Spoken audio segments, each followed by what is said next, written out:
조폭의 딸이 우리 집안에 들어온 거야? 맞아요. 조폭의 딸입니다. 하지만 10년간 숨겨왔던 비밀이 마침내 드러나는 순간 그녀는 더 이상 숨지 않기로 했습니다. 병든 아버지의 입에서 흘러나온 한마디는 딸의 인생을 완전히 바꿔놓았습니다. 민주야, 세상에 진짜 나쁜 놈은 총을 든 놈이 아니야. 펜을 든 놈이지. 내년이 한 짓이구나! 모든 진실이 세상에 밝혀진 날 그녀는 마침내 복수를 완성했습니다. 폭력이 아닌 정의로. 구독과 좋아요는 무료니까 한 번씩 눌러주시고 끝까지 들어보시고 후기도 댓글로 남겨주세요. 그럼 사연 시작합니다. 서울 강남의 고급 저택, 새벽 6시였습니다. 서민주는 침대에서 일어나 창밖을 바라봤어요. 햇살이 고급 가구들을 비추고 있었죠. 하지만 민주의 얼굴엔 여유로운 미소가 없었습니다. 대신 팽팽한 긴장감이 감돌았어요. 민주는 거울 앞에 섰습니다. 정갈한 헤어스타일, 깔끔한 메이크업, 우아한 옷차림. 모든 것이 완벽했죠. 하지만 거울 속 민주의 눈빛은 불안했습니다. 마치 언제 무너질지 모를 가면을 쓴 사람처럼요. 오늘도 완벽해야 해. 민주는 속으로 되뇌었습니다. 시어머니의 까다로운 눈빛, 시아버지의 차갑고 날카로운 시선. 그 모든 것을 견뎌내려면 단 한치의 흐트러짐도 없어야 했어요. 재벌가의 며느리라는 자리는 그만큼 무거웠습니다. 민주는 남편 정도연이 잠든 침실을 조용히 나왔어요. 도연은 여전히 깊은 잠에 빠져 있었죠. 민주는 거실로 내려가 정원을 바라봤습니다. 넓은 정원엔 정갈하게 손질된 나무들이 늘어서 있었어요. 모든 것이 질서정연하고 아름다웠죠. 하지만 민주의 마음속엔 늘 어둠이 자리 잡고 있었습니다. 나는 더 이상 한도진의 딸이 아니야. 그 이름은 묻어야만 해. 민주의 아버지 한도진. 그 이름만 떠올려도 민주의 가슴은 철렁 내려앉았어요. 과거 전국을 휘어잡던 조직의 보스였던 아버지. 민주는 어린 시절 아버지의 뒷모습만 기억합니다. 검은 양복을 입고 떠나는 뒷모습, 피 묻은 손으로 민주의 머리를 쓰다듬던 그 손길. 그 모든 것이 지금의 민주에겐 지워야 할 과거였죠. 민주는 결혼하기 전 모든 과거를 지웠습니다. 호적을 바꾸고 출신을 숨기고 새로운 사람으로 태어났어요. 아무도 모르게요. 하지만 피는 속일 수 없었습니다. 민주는 가끔 밤마다 악몽을 꾸었어요. 아버지가 피를 흘리며 쓰러지는 꿈, 경찰들이 집으로 들이닥치는 꿈. 그럴 때마다 민주는 식은땀을 흘리며 깨어났죠. 부인, 아침 식사 준비됐습니다. 가정부의 목소리에 민주는 정신을 차렸습니다. 민주는 우아한 미소를 지으며 식탁으로 향했어요. 시어머니가 이미 자리에 앉아 있었죠. 차갑고 날카로운 눈빛으로 민주를 훑어봤습니다. 며느리, 오늘 자선 행사 준비는 다 했겠죠? 네, 어머님. 모든 준비 완료했습니다. 민주는 공손하게 대답했어요. 시어머니는 만족스러운 표정을 지었죠. 하지만 민주는 알고 있었습니다. 시어머니의 그 만족감은 언제든 불만으로 바뀔 수 있다는 것을요. 식사를 마친 후 민주는 서재로 향했습니다. 서재 한쪽 구석에는 민주만의 작은 공간이 있었어요. 민주는 그곳에서 조용히 앉아 창밖을 바라봤죠. 멀리 서울 시내가 보였습니다. 저 어딘가에 아버지가 있었어요. 병든 몸으로 변두리의 허름한 하숙집에서 홀로 살고 있는 아버지. 민주는 10년 동안 단 한 번도 아버지를 찾아가지 않았습니다. 아니, 찾아갈 수 없었어요. 한 번이라도 찾아가면 모든 것이 무너질 것 같았죠. 시댁에서 알게 되면, 남편이 알게 되면, 세상이 알게 되면, 민주는 상상만 해도 끔찍했습니다. 미안해요, 아버지. 민주는 작은 목소리로 중얼거렸어요. 하지만 그 말은 공허하게 사라졌죠. 민주는 자신이 비겁하다는 걸 알고 있었습니다. 아버지를 버리고 과거를 지우고 새로운 삶을 선택한 자신이 비겁하다는 것을요. 그날 오후 민주는 자선 행사에 참석했습니다. 화려한 드레스를 입고 우아한 미소를 지으며 사람들과 인사를 나눴어요. 모두가 민주를 칭찬했죠. 재벌가의 완벽한 며느리라고요. 하지만 민주의 마음속엔 공허함만 가득했습니다.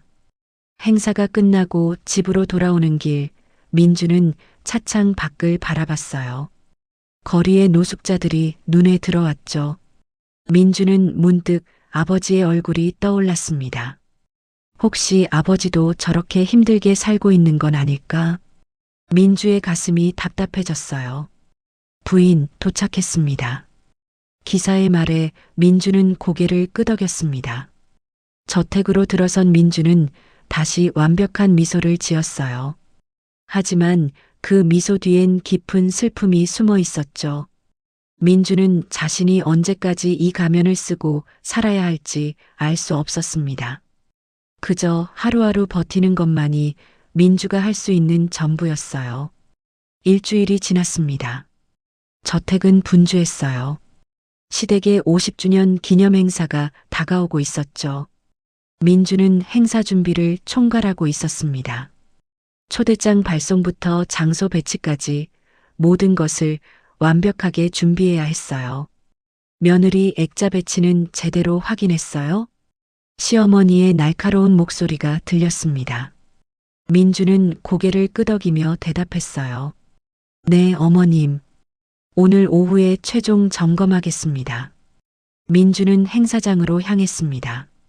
넓은 홀 안에는 이미 여러 개의 액자가 걸려 있었어요. 정명호 회장의 일대기를 보여주는 사진들이었죠. 젊은 시절부터 현재까지 화려한 성공의 역사가 담겨 있었습니다. 민주는 하나씩 액자를 확인하기 시작했어요. 첫 번째 액자는 정명호의 대학 졸업 사진이었죠. 두 번째는 회사 창립 당시의 모습. 민주는 꼼꼼하게 위치를 조정하며 앞으로 나아갔습니다. 그때였어요. 민주의 발걸음이 멈췄습니다. 세 번째 액자 앞에서 민주는 숨이 막혔어요. 사진 속 정명호는 환하게 웃고 있었죠. 양복을 입고 술잔을 들고 있었습니다.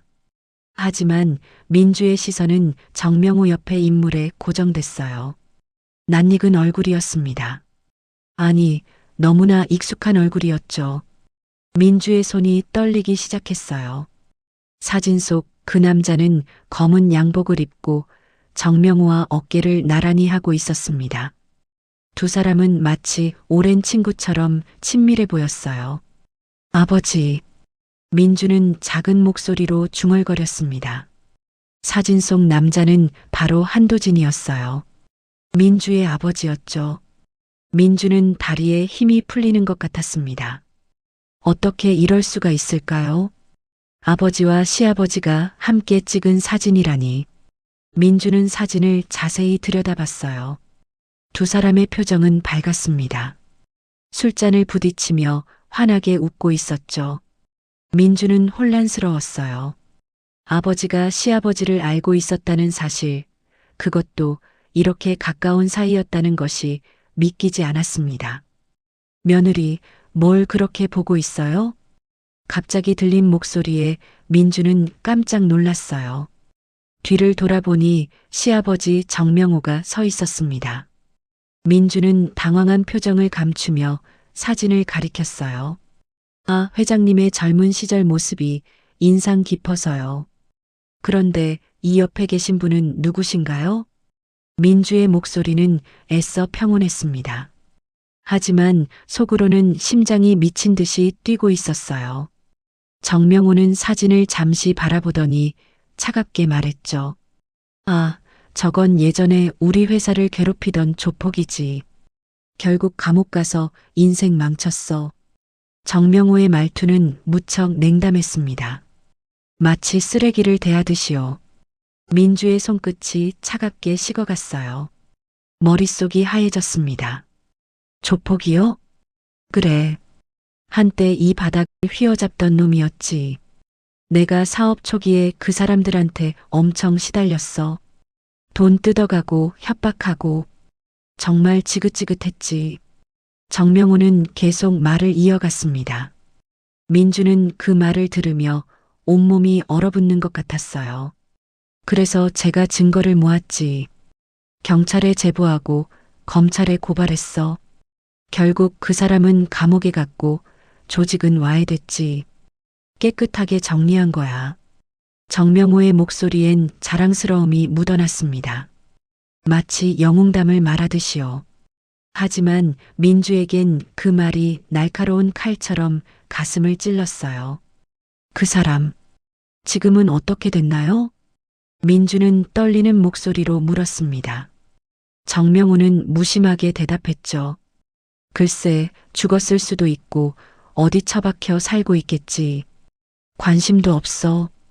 그런 인간 말종들은 그렇게 끝나는 거야.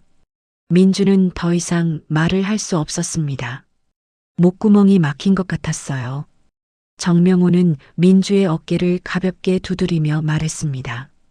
며느리, 이런 더러운 과거 이야기는 신경 쓰지 마. 우리 가문은 깨끗하고 정직하게 일궈온 거니까. 행사 준비 잘 부탁해. 정명호는 그렇게 말하고 자리를 떠났어요. 민주는 그 자리에 그대로 서 있었습니다. 다리가 떨려서 움직일 수가 없었죠. 민주는 다시 사진을 바라봤어요. 환하게 웃고 있는 아버지의 얼굴. 그 웃음 뒤에 어떤 고통이 숨어 있었을까요? 민주는 이제야 알았습니다. 아버지를 감옥에 보낸 사람이 바로 정명호였다는 것을요. 아버지의 인생을 망친 사람, 아버지를 나락으로 떨어뜨린 사람이 바로 지금 자신의 시아버지였던 거예요. 민주는 주먹을 꽉 쥐었습니다. 손톱이 손바닥에 파고들었죠. 분노와 슬픔 그리고 배신감이 동시에 밀려왔어요. 민주는 10년 동안 이 집안에서 완벽한 며느리로 살아왔습니다. 하지만 그 모든 것이 거짓 위에 세워진 것이었죠. 민주는 천천히 행사장을 나왔어요. 걸음걸이는 비틀거렸지만 표정만은 평온하게 유지했습니다. 아무도 민주의 내면을 알아챌 수 없었어요. 하지만 민주의 마음속에선 무언가가 깨지고 있었습니다. 그것은 바로 민주가 10년 동안 쌓아온 모든 거짓과 가면이었죠. 그날 밤 민주는 잠을 이룰 수 없었습니다. 침대에 누워 천장을 바라보며 계속 생각했어요. 아버지의 얼굴, 정명호의 차가운 말투, 그 모든 것이 머릿속을 맴돌았죠. 민주는 결국 새벽에 일어나 옷을 챙겨 입었습니다. 어디 가세요? 남편 도연이 잠결에 물었어요. 민주는 조용히 대답했죠. 잠깐 바람 쏘고 올게요. 민주는 집을 나섰습니다. 운전대를 잡고 목적지를 향해 달렸어요. 10년 만에 처음으로 아버지를 찾아가는 길이었죠. 민주의 손은 떨렸지만 마음속엔 이상한 결연함이 자리 잡고 있었습니다. 변두리의 허름한 골목길. 민주는 차를 세우고 낡은 건물 앞에 섰어요. 페인트가 벗겨진 벽, 녹슨 철문. 민주는 한참을 망설이다가 문을 두드렸습니다. 문이 삐걱거리며 열렸어요. 누구세요? 쇠약한 목소리가 들렸습니다. 민주는 문틈 사이로 안을 들여다봤어요. 작은 방 안에 아버지 한도진이 누워 있었죠. 민주는 숨이 막혔습니다. 아버지는 너무나 야위어 있었어요. 한때 전국을 떨게 했던 그 강인한 모습은 온데간데 없었죠. 아버지, 민주의 목소리는 떨렸습니다. 한도진은 천천히 고개를 들었어요.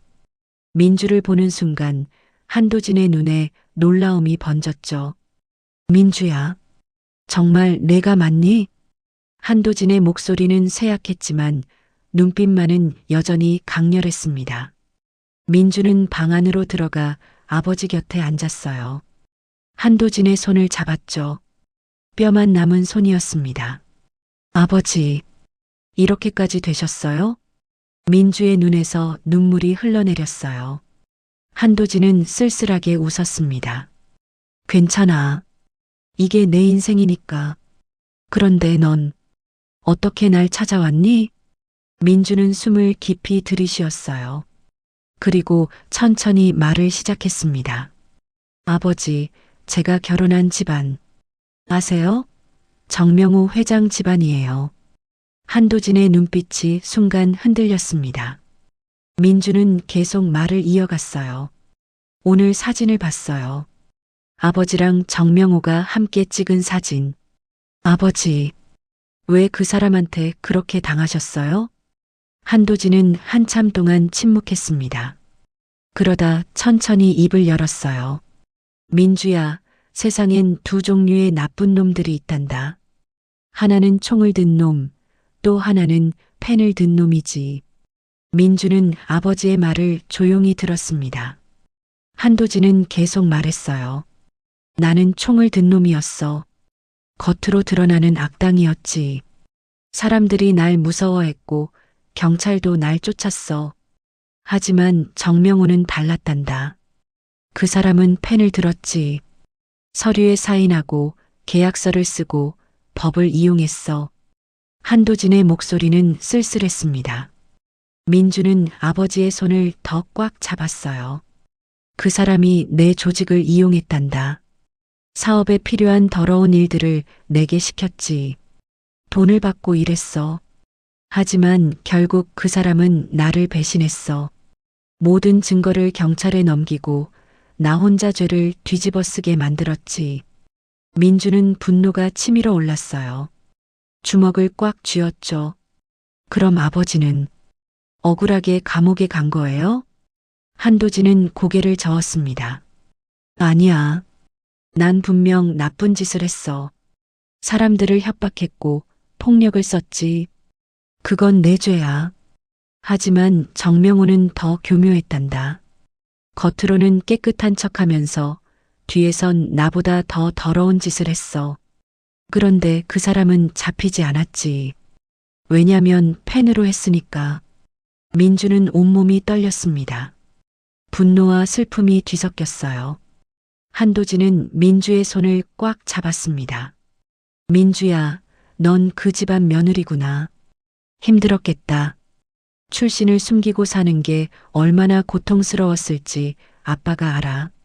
민주는 더 이상 참을 수 없었어요. 아버지의 가슴에 얼굴을 묻고 울기 시작했죠. 10년 동안 참아왔던 눈물이 쏟아졌습니다. 미안해요, 아버지. 저는 비겁했어요. 아버지를 버리고 혼자만 잘 살려고 했어요. 한도진은 민주의 머리를 쓰다듬었어요.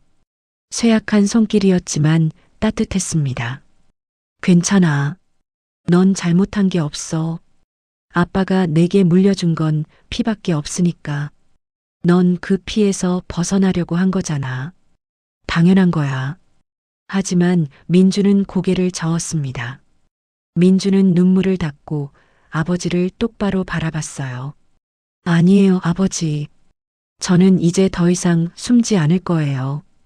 그 사람들이 정명호가 아버지한테 한 짓 그냥 넘어가지 않을 거예요. 한도진의 눈빛이 흔들렸습니다. 민주의 눈엔 이전과는 다른 빛이 있었어요. 차갑고 날카로운 빛이었죠. 민주야, 복수는 아버지, 전 복수가 아니라 정의를 찾고 싶어요. 그 사람이 저지른 죄를 세상에 알리고 싶어요.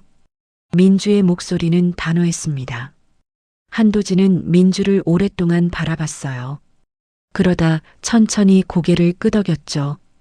그래, 내가 그렇게 생각한다면. 하지만 조심해라. 그 사람들은 우리보다 훨씬 더 교묘하고 위험하단다. 민주는 아버지의 손을 꽉 잡았습니다.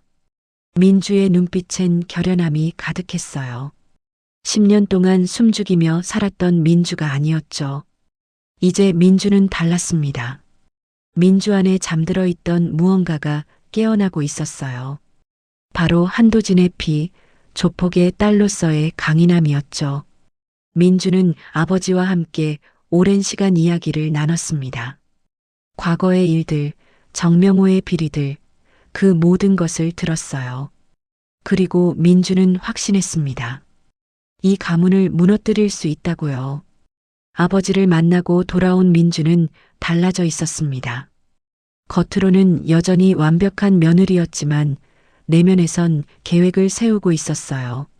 민주는 매일 밤 남편 도연이 잠든 후 조용히 서재로 향했죠.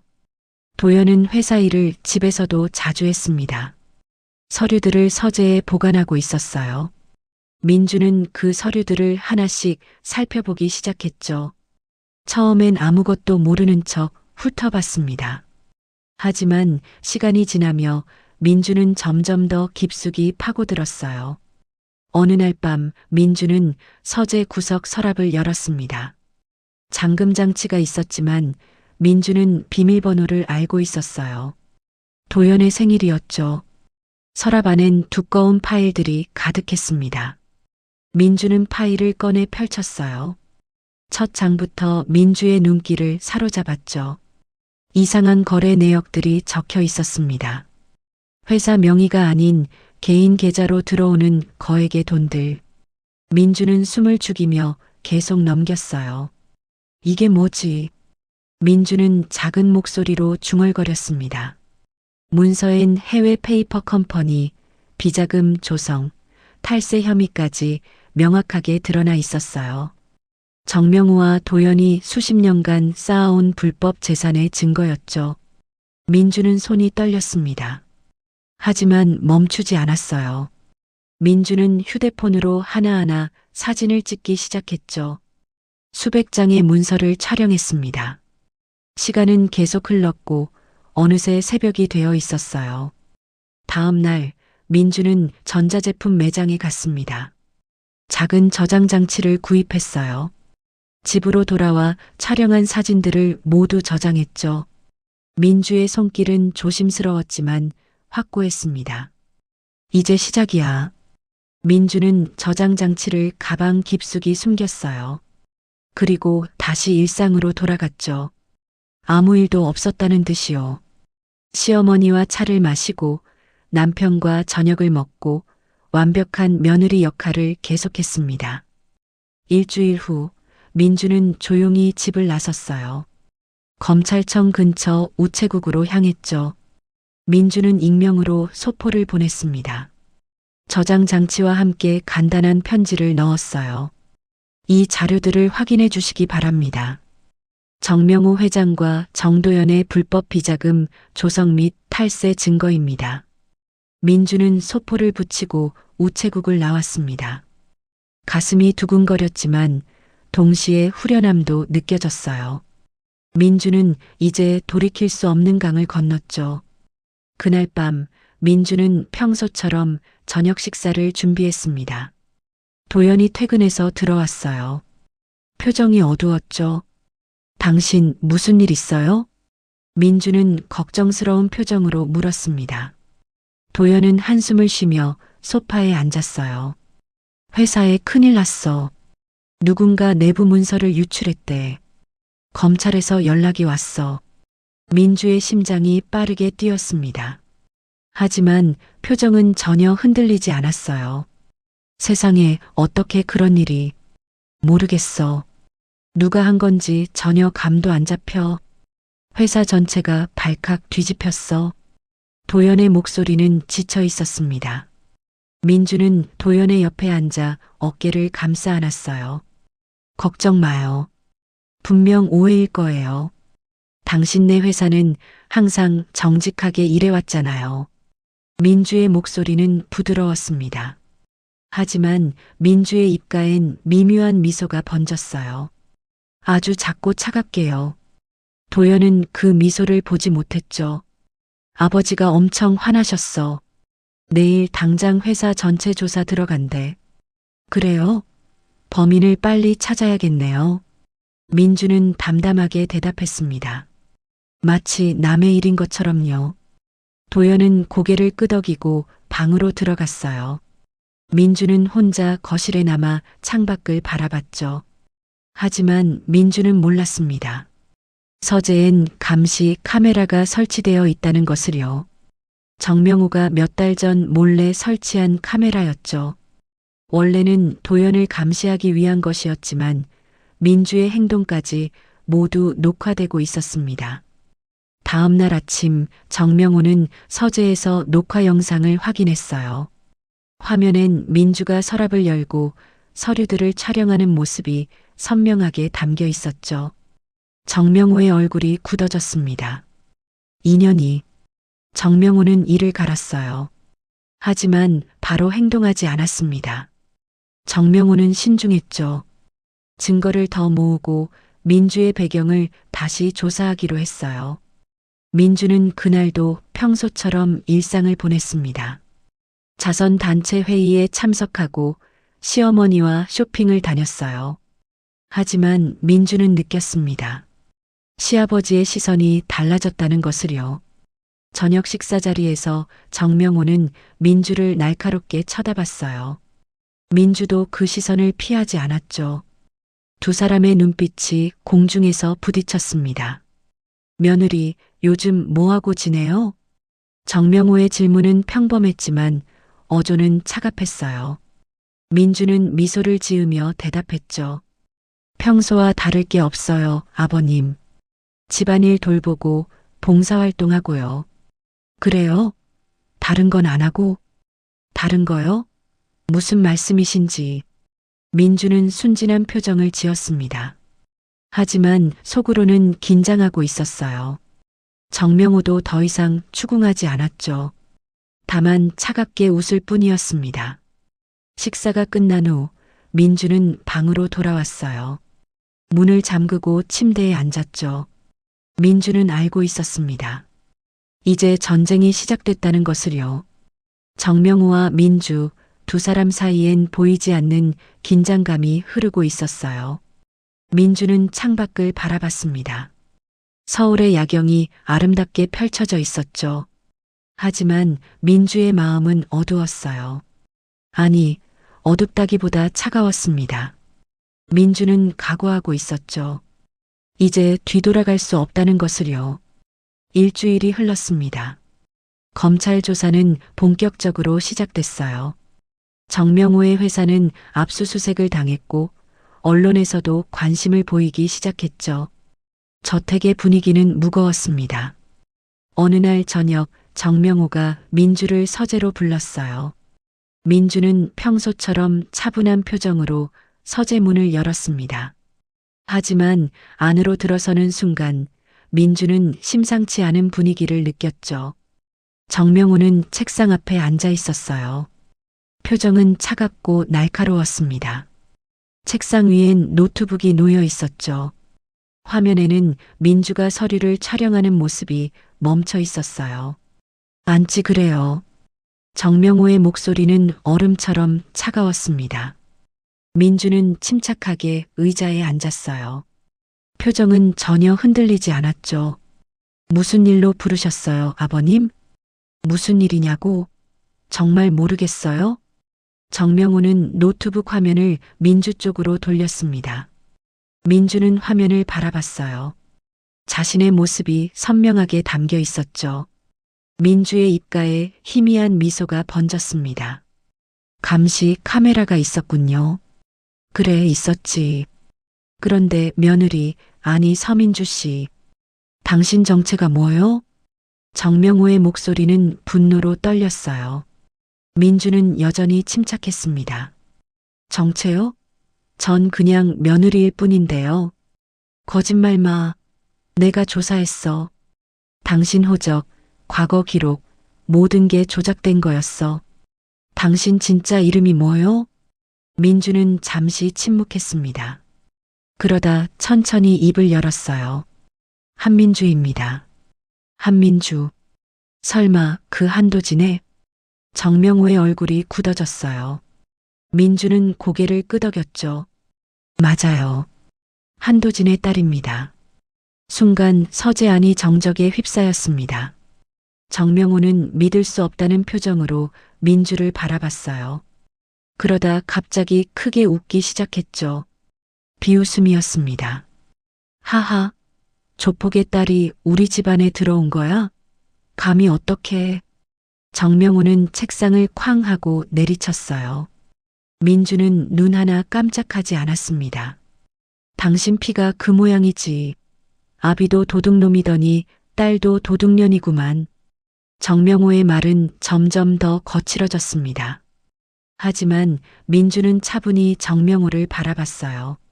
민주의 눈빛은 차가웠죠. 그래요, 조폭의 딸 맞습니다. 하지만 아버님, 그 조폭을 만든 사람이 누구죠? 뭐? 제 아버지를 감옥에 보낸 사람이 누구예요? 아버지를 이용하고 더러운 일 시키고 결국 배신한 사람이 누구냐고요? 민주의 목소리가 처음으로 높아졌어요. 정명호는 민주를 노려봤죠. 닥쳐. 그건 내 아비가 죄를 지어서 그런 거야. 당연한 결과지. 당연한 결과요? 그럼 아버님이 저지른 비자금 조성, 탈세, 불법 거래는요? 그것도 당연한 건가요? 민주의 말에 정명호의 얼굴이 일그러졌습니다. 분노와 당황이 뒤섞인 표정이었어요. 내가 감히, 내가 뭔데 우릴 심판해.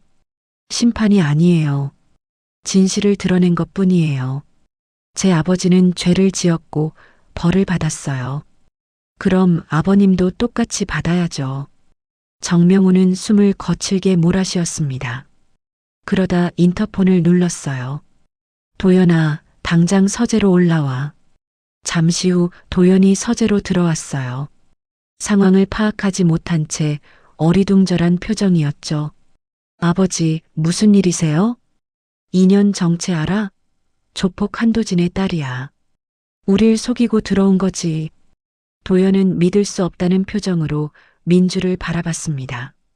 민주는 담담하게 도연을 바라봤어요. 당신, 미안해요, 도연 씨. 숨긴 건 사실이에요.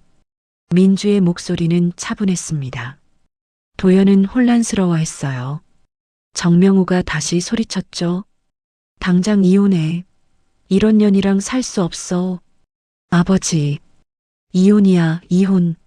당장 서류 준비해. 정명호의 목소리는 사납게 울려 퍼졌습니다. 도연은 민주와 아버지를 번갈아 봤어요. 입을 열려다 다시 닫았죠. 말을 할 수가 없었습니다. 도연아, 대답 못해? 아버지, 저도 생각 좀 할 시간을. 생각? 뭘 생각해? 조폭의 딸이랑 살 거야? 도연은 고개를 숙였어요. 대답하지 못했죠. 민주는 그런 도연을 바라봤습니다.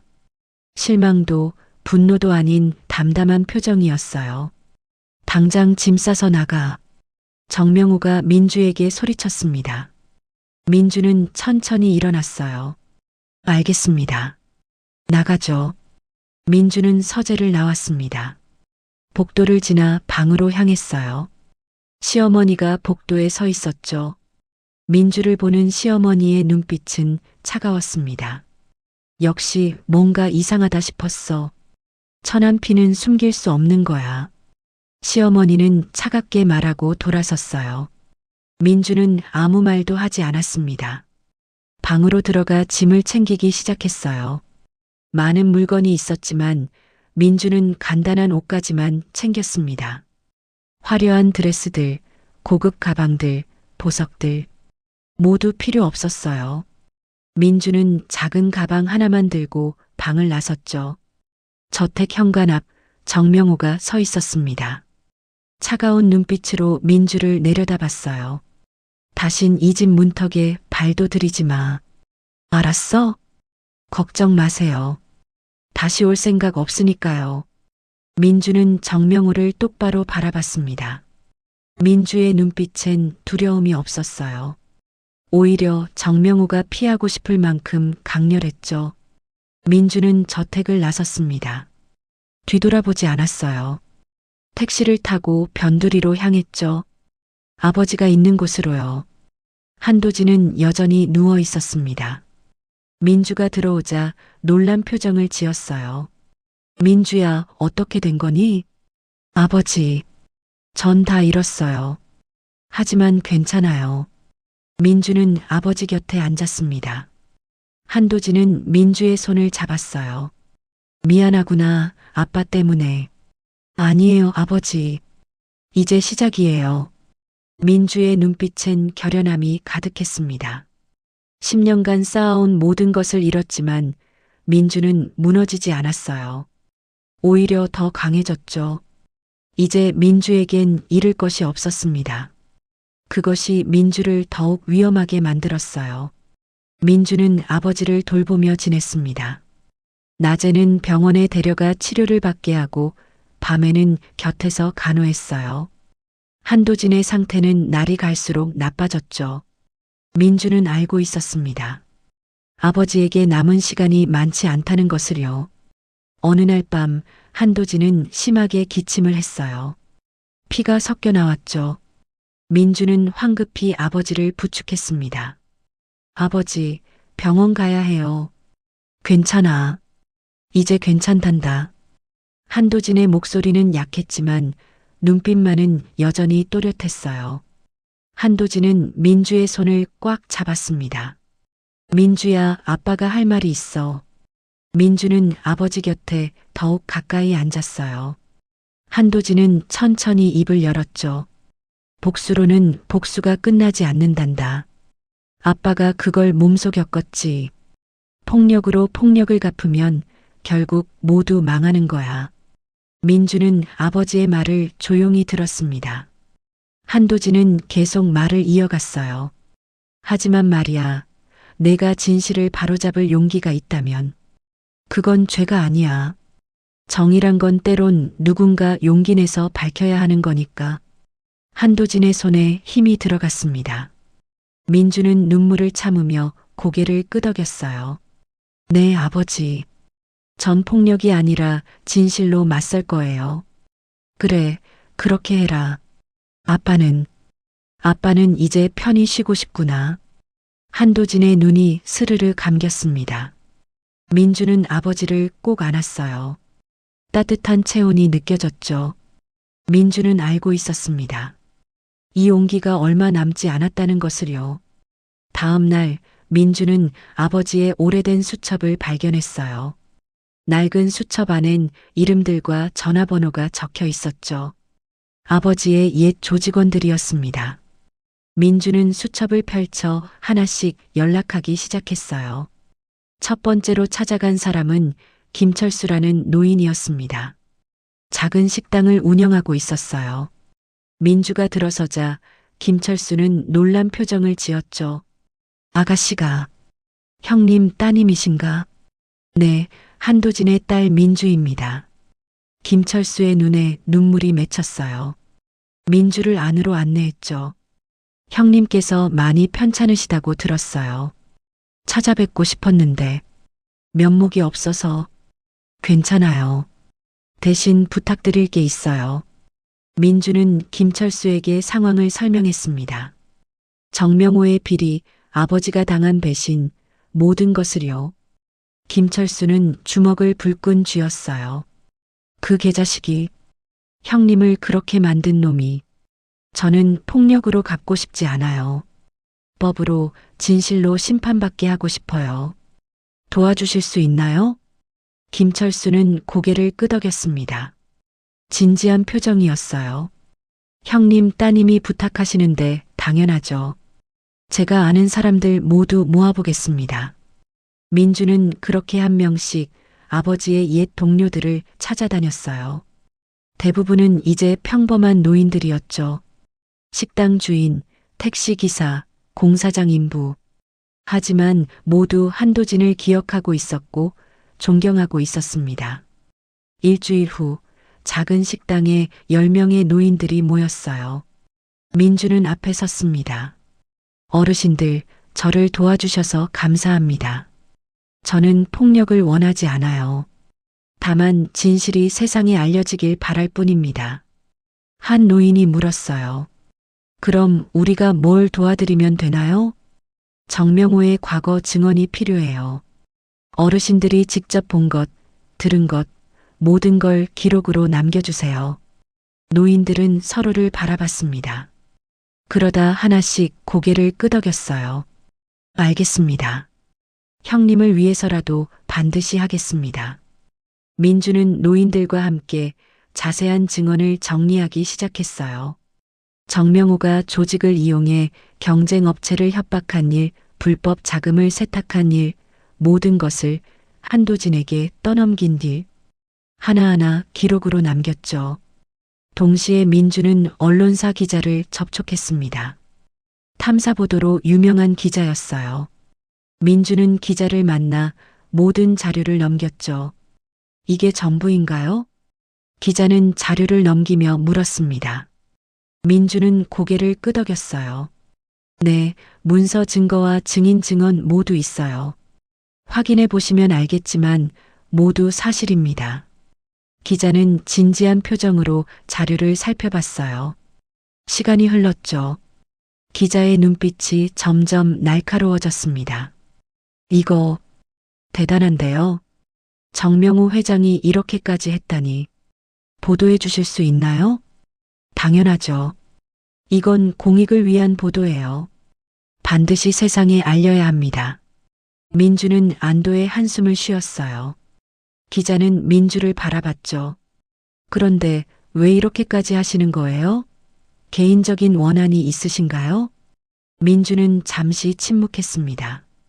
그러다 조용히 대답했어요. 제 아버지가 정명호 때문에 인생을 망쳤어요. 하지만 복수가 아니에요. 그저 진실을 밝히고 싶을 뿐이에요. 기자는 고개를 끄덕였습니다. 민주의 눈빛에서 진심을 읽었죠. 그날 밤 민주는 아버지 곁으로 돌아왔어요. 한도진은 잠들어 있었습니다. 민주는 아버지의 손을 잡고 조용히 말했어요. 아버지, 이제 곧 끝나요. 진실이 밝혀질 거예요. 한도진은 잠결에 민주의 손을 꽉 쥐었습니다. 민주는 아버지의 평온한 얼굴을 바라봤어요. 마치 오랜만에 편안한 꿈을 꾸는 것 같았죠. 며칠 후 민주는 변호사를 만났습니다. 노인들의 증언을 법적 진술서로 만들기 위해서였어요. 변호사는 자료를 검토하고 고개를 끄덕였죠. 충분히 고소할 수 있습니다. 사기, 횡령, 배임, 증거인멸 교사까지 가능해요. 그럼 진행해 주세요. 민주의 목소리는 단호했습니다. 변호사는 서류를 준비하기 시작했어요. 민주는 창밖을 바라봤죠. 먹구름이 끼어 있었습니다. 곧 폭풍이 올 것 같았어요. 민주는 알고 있었습니다. 이제 돌이킬 수 없는 일이 시작될 거라는 것을요. 정명호와 정씨 가문은 무너질 것이고 세상은 진실을 알게 될 거예요. 민주는 각오하고 있었죠. 그 모든 결과를요. 아버지, 조금만 더 버텨주세요. 끝을 보실 수 있게요. 민주는 속으로 기도했습니다. 아버지가 진실이 밝혀지는 순간까지 살아있기를 바라며요. 그것이 민주가 아버지에게 드릴 수 있는 마지막 선물이었습니다. 그날 저녁 9시 전국의 뉴스가 일제히 속보를 내보냈습니다. 텔레비전 화면엔 정명호의 얼굴이 크게 떴어요. 앵커의 목소리가 차분하지만 무겁게 흘러나왔죠. 속보입니다. 국내 굴지의 건설회사 정명그룹 정명호 회장이 조직폭력배와 결탁해 불법으로 재산을 축적한 정황이 포착됐습니다. 민주는 아버지의 작은 방에서 텔레비전을 보고 있었어요. 한도진도 침대에 기대앉아 화면을 바라봤죠. 두 사람은 말없이 뉴스를 지켜봤습니다. 본 방송국이 입수한 자료에 따르면 정명호 회장은 90년대 초반부터 조직폭력배를 이용해 경쟁업체를 제거하고 불법 용역을 통해 사업을 확장해 왔습니다. 화면에는 오래된 사진들이 나왔어요. 정명호와 한도진이 함께 찍은 사진, 불법 거래 문서들, 증인들의 모자이크 처리된 인터뷰 영상, 모든 증거가 낱낱이 공개되고 있었죠. 특히 당시 조직의 보스였던 한모 씨에게 모든 죄를 뒤집어 씌우고 자신은 빠져나간 정황도 드러났습니다.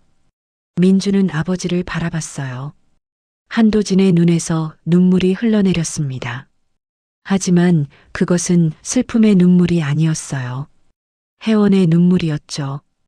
또한 정명그룹은 수십 년간 비자금을 조성하고 탈세를 해온 것으로 밝혀졌습니다.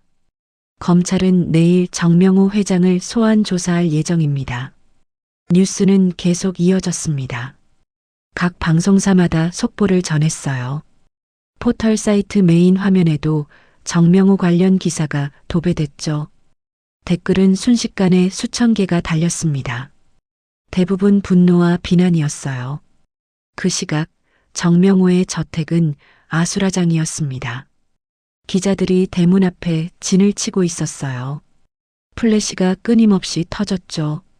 정명호는 거실에서 텔레비전을 노려보고 있었습니다. 이게 대체 어떻게 된 거야? 정명호는 리모컨을 집어던졌어요. 텔레비전 화면이 깨졌죠.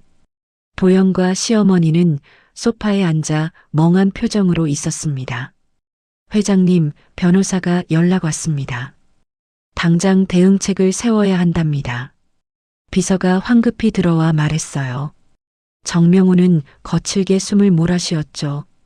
대응책? 어떻게 대응해? 증거가 다 나와버렸는데.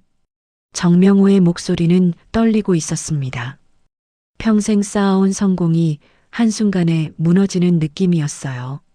정명호는 주먹으로 벽을 쳤죠. 그때 초인종이 울렸습니다. 검은 양복을 입은 남자들이 들어섰어요. 검찰 수사관들이었죠. 정명호 회장님이십니까? 압수수색 영장 집행하겠습니다. 수사관들은 서류를 내밀었어요. 정명호는 서류를 보며 이를 갈았습니다. 하지만 어쩔 도리가 없었죠. 수사관들은 집 안 곳곳을 뒤지기 시작했어요. 한편 민주는 택시를 타고 저택을 향했습니다. 기자들로 북적이는 대문 앞에 도착했어요. 민주는 택시에서 내려 천천히 걸어갔죠. 기자들이 민주를 알아봤습니다. 저기 정도연 회장의 부인 아닙니까? 잠깐만요. 인터뷰 좀 부탁드립니다. 기자들이 우르르 몰려들었어요. 하지만 민주는 아무 말도 하지 않았습니다. 그저 저택 안으로 걸어 들어갔죠.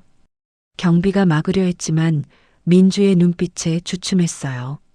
민주는 거실로 들어섰습니다. 수사관들이 서류를 챙기고 있었고 정명호는 소파에 앉아 있었어요.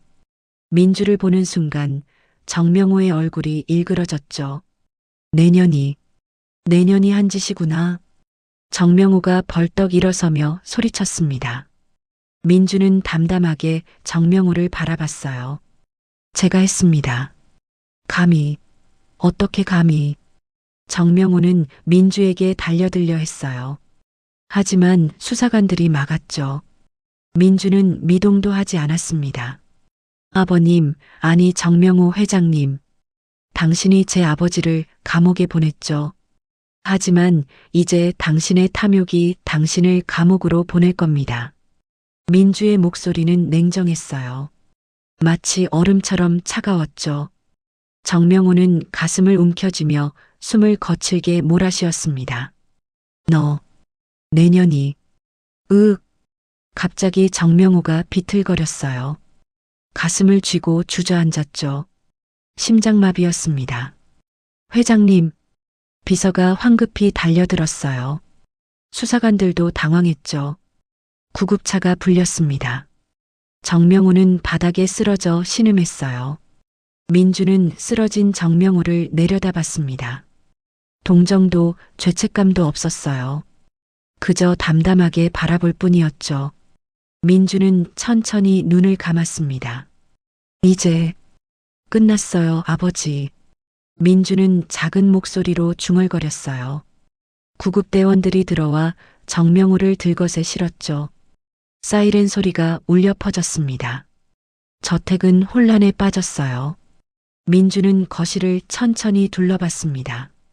화려한 샹들리에 고급 가구들, 값비싼 그림들, 모든 것이 허무하게 느껴졌어요. 민주는 도연을 바라봤죠. 도연은 바닥에 주저앉아 있었습니다.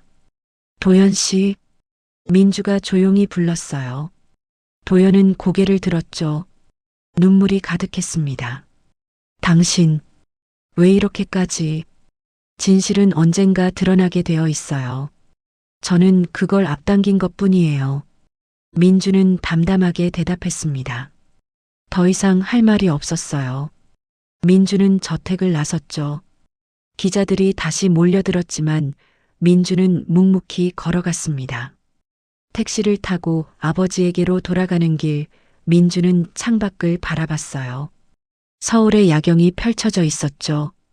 반짝이는 불빛들 사이로 민주는 자신의 모습을 떠올렸습니다. 10년 전의 민주, 완벽한 가면을 쓴 민주, 그리고 지금의 민주. 이제 진짜 내가 됐어. 민주는 작게 웃었어요. 쓸쓸하지만 후회는 없었습니다. 민주는 선택했고 그 결과를 받아들였죠. 아버지의 방으로 돌아온 민주는 한도진을 깨웠어요. 아버지, 다 끝났어요. 뉴스 보셨죠? 한도진은 민주의 손을 잡았습니다. 눈물이 흘러내렸어요. 고생했구나, 내 딸. 정말 고생 많았어. 아니에요, 아버지. 제가 해야 할 일이었어요. 민주는 아버지를 안았습니다. 두 사람은 오랫동안 그렇게 있었어요. 밖에서는 사이렌 소리가 계속 들려왔죠. 세상이 뒤집히고 있었습니다. 하지만 이 작은 방 안에는 평화가 있었어요. 한 달이 흘렀습니다. 정명훈은 병원 침대에서 기소됐어요. 회복했지만 구속 수감됐죠. 재판이 시작됐고 언론은 연일 보도했습니다. 정씨 가문은 완전히 무너졌어요. 회사는 압류됐고 재산은 몰수 절차에 들어갔죠. 그 사이 한도진의 건강은 급격히 나빠졌습니다. 민주는 병원으로 아버지를 옮겼어요. 의사는 고개를 저었죠. 더 이상 방법이 없다고 했습니다. 어느 가을날 아침, 한도진은 조용히 눈을 감았어요. 민주가 손을 잡고 있는 순간이었죠. 고통스러운 표정이 아니었습니다. 오히려 평온했어요. 마치 오랜 여행을 마치고 편히 쉬는 사람처럼요. 아버지. 민주는 아버지의 손을 꽉 잡았습니다. 눈물이 흘러내렸어요. 하지만 슬픔만은 아니었죠. 안도감도 함께였습니다. 아버지가 진실이 밝혀진 후에 떠났다는 것에 대한 안도감이었어요. 장례식은 조촐하게 치러졌습니다. 작은 장례식장이었지만 사람들이 하나둘 모여들었어요. 아버지의 옛 동료들, 민주를 도와준 사람들, 그리고 몇몇 기자들까지 모두 한도진을 추모하러 왔죠. 민주는 상주로서 영정 앞에 섰습니다. 검은 상복을 입고 조문객들에게 인사했어요. 김철수 노인이 다가와 민주의 손을 잡았죠. 형님이 좋은 곳 가셨을 겁니다. 따님이 이렇게 훌륭하게 해내셨으니까요. 감사합니다. 어르신들 덕분이에요. 민주는 고개를 숙였습니다. 김철수는 영정을 향해 절을 올렸어요. 다른 노인들도 차례로 절을 올렸죠. 민주는 그들을 바라보며 생각했습니다. 아버지는 혼자가 아니었다고, 이렇게 많은 사람들이 기억하고 있다고요. 장례식이 끝난 후 민주는 혼자 영정 앞에 앉았어요. 아버지의 사진을 바라봤죠. 젊은 시절 아버지의 모습이었습니다. 강인하고 당당한 눈빛이었어요. 아버지, 당신의 피가 부끄럽지 않아요. 나는 이제야 나를 인정할 수 있어요. 민주는 작은 목소리로 말했습니다. 눈물 대신 평온한 미소가 번졌어요. 민주는 이제 알고 있었죠. 출신이 사람을 정의하는 게 아니라 선택이 사람을 만든다는 것을요. 며칠 후 민주는 변호사 사무실을 찾았습니다. 정명그룹에서 몰수된 재산 중 일부가 민주에게 배상금으로 돌아올 예정이었어요. 적지 않은 금액이었죠. 이 돈으로 뭘 하실 계획이신가요? 변호사가 물었습니다. 민주는 잠시 생각하다 대답했어요. 재단을 만들고 싶어요. 한도진 재단이요. 변호사는 놀란 표정을 지었죠. 민주는 계속 말을 이었습니다. 범죄로 인생이 망가진 사람들, 특히 그 가족들을 돕고 싶어요. 재활 프로그램, 교육 지원, 심리 상담까지요. 폭력이 아닌 정의로 세상을 조금이라도 바꾸고 싶어요. 변호사는 감동한 표정으로 고개를 끄덕였습니다. 서류 작업이 시작됐어요. 한 달 뒤 한도진 재단이 정식으로 설립됐죠. 민주는 이사장이 됐습니다. 재단 사무실은 작았지만 따뜻했어요. 벽에는 한도진의 사진이 걸려 있었죠. 민주는 매일 아침 사무실에 출근해 일했습니다. 도움이 필요한 사람들을 만나고 프로그램을 기획하고 후원자들을 설득했어요. 어느 날 한 젊은 여성이 재단을 찾아왔습니다. 눈물을 글썽이며 민주에게 말했어요. 저희 아버지가 잘못을 저질렀어요. 그래서 저와 동생은 세상의 손가락질을 받으며 자랐죠. 하지만 재단 덕분에 장학금을 받아 대학을 졸업했어요. 감사합니다. 민주는 그녀의 손을 잡았습니다. 따뜻하게 웃었어요. 괜찮아요. 당신은 잘못한 게 없어요. 이제 당당하게 사세요. 여성은 눈물을 닦으며 고개를 숙였죠. 민주는 그녀를 보며 과거의 자신을 떠올렸습니다. 숨죽이며 살았던 자신, 출신을 부끄러워했던 자신. 하지만 이제는 달랐어요. 저녁이 됐습니다. 민주는 사무실 창밖을 바라봤어요. 서울의 석양이 아름답게 물들고 있었죠. 민주는 아버지의 사진을 바라보며 조용히 말했습니다. 아버지, 저 잘하고 있죠? 대답은 없었지만 민주는 알 수 있었어요. 아버지가 어디선가 웃고 계시리라는 것을요. 민주는 책상 위에 노트를 펼쳤습니다. 첫 장에 적힌 글귀를 읽었어요. 나는 조폭의 딸이다.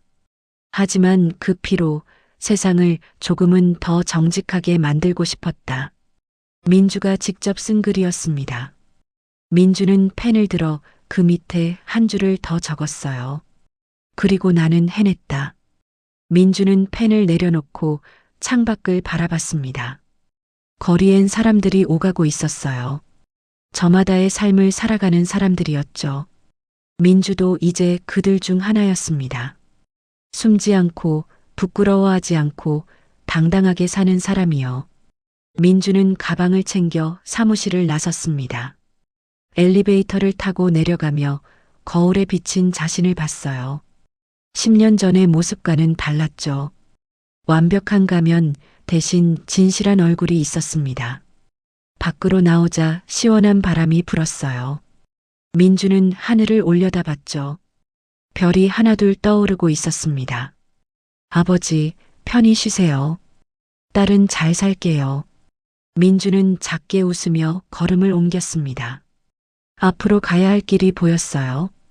험하고 멀지만 민주는 두렵지 않았죠.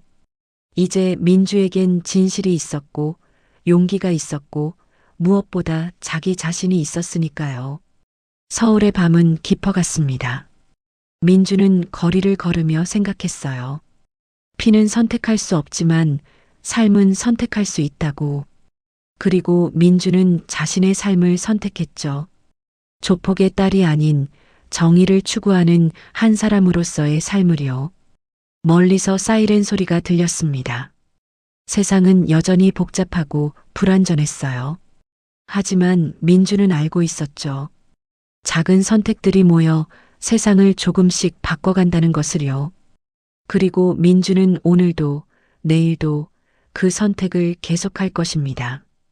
그로부터 3년이 흘렀습니다. 한도진 재단은 이제 전국적으로 알려진 단체가 됐어요.